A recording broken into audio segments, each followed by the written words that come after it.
Գյուրջան Կասկադ, հասանելի բնակարաններ 65 ամիս մարման ժամկետով։ Դրի պետ կապված միանշանակ կարող ենք արձանագրել, բայց տեսեք, ինքը նախագիծը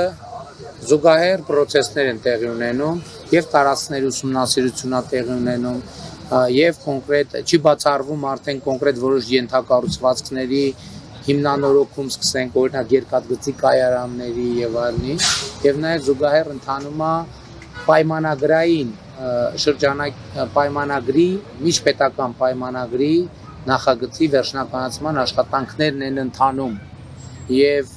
մենք ուզում ենք հնարավորինս շուտ դե յուրե այդ ստորագրենք եւ ուժի մեջ մտնի, այսինքն գործնականում չեմ չափազանց ամենօրյա աշխատանքա գնում թրիփի շուրջ ամենօրյա, այսինքն այս մասով այո եւ տարածքի ուսումնասիրություն եւ ֆինանսական ներդրումային հետաքրքրությունների ուսումնասիրություն եւ կառավարման մոդելների ուսումնասիրություն եւ դե յուրե նշանակություն ունեցող պայմանագրի ուսումնասիրություն եւ այդպես շարունակ։ Ատոմակայանի հետ կապված մենք այո ոչ մի նորություն չկա, մենք նման առաջարկ Ռուսաստանից ստացել ենք, բայց մենք նման առաջարկ ստացել ենք նաեւ Կորեայից, մենք նման առաջարկ ունենք Ֆրանսիայից, մենք այլ առաջարկներ էլ ունենք եւ մեր հաշվարկը այն է, որ մենք արևային էներգիայի այս տեմպով մենք մեծ 1000 մեգավատանոց, իսկ առաջարկները հիմնականում 1000 կամ 600 մեգավատանոց ատոմականների մասին է,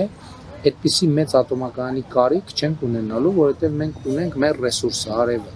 Մենք հիմա կենտրոնացած ենք, մենք ուզում ենք մոդուլյար ատոմակայան։ Ինքը ինչով է լավ մոդուլյարը, որ իրան մի մոդուլ կառուցում ես, հետո որ ժամանակ անց կարաս երկրորդը կառուցես, երրորդը, չորրորդը եւ ամենակարևորը անվտանգության հետ կապված մոդուլային ատոմակայանը կոպիտ ասած Չեռնոբիլի վթար չի կարա ունենա։ Սա մեզ համար ամենակարևոր հարցն է, որ մոդուլային ատոմակայանում վթարը համարվում է տեղային միջադեպ։ Այսինքն ես շատ կոպիտ ասեմ, մոդուլային ատոմականից մի կիլոմետր հեռավորության վրա գտնվող բնակավայրը վթարի պարագայում չի էվակուացվում։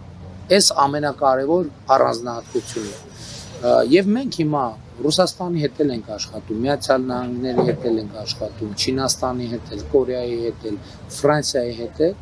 եւ հիմա այո, մենք ընդունում ենք, որ մոդուլային ատոմակայանը նոր բան է։ Հիմական շինարարության մեջ գտնվողները եւ Ռուսաստանում էլ կա նախագիծ,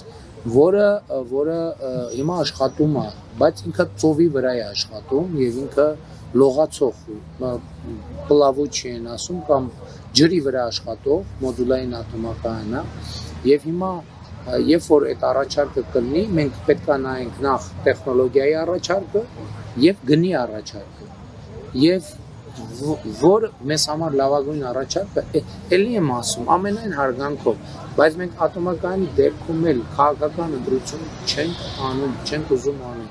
որտեղ սա տնտեսական հարց է, մենք ուզում ենք ծրագրի տևականությունը եւ շահավետությունը Հայաստանի Հանրապետության համար երաշխավորենք։ Հիմա որը Միացյալ Նահանգները լավ ամենալավ առաջարկը կան, իրանց հետ կաշխատենք, Չինաստանը ամենալավ առաջարկը կան, իրանց հետ կաշխատենք, Ռուսաստանը ամենալավ առաջարկը կան, իրանց հետ կաշխատենք, Ֆրանսիան